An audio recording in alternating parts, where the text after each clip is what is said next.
હાલો આજે ઓરો બનાવો હ તો રીંગણીમાં જો રીંગણા ઉતારવા આવી ગઈ હો જો આવા મોટા મોટા રીંગણા હે થઈ ગયા હે તો ઓરો બનાવી નાખી આજે ઓરો બનાવો છે તો રીંગણા ઉતારવા આવી હો કે ભઠ્ઠાના રીંગણા શેકેલનો ઓરો મીઠો થાય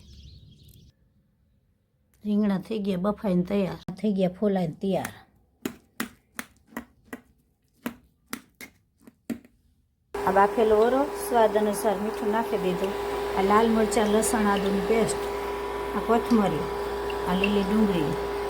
મૂકી દીધું તેલ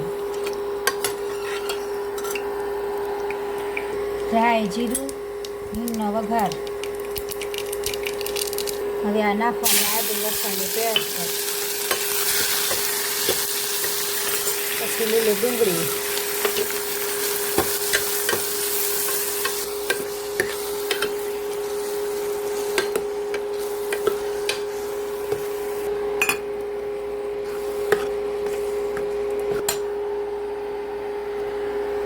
કેવો બન્યો કમેન્ટમાં બતાવજો જરૂર।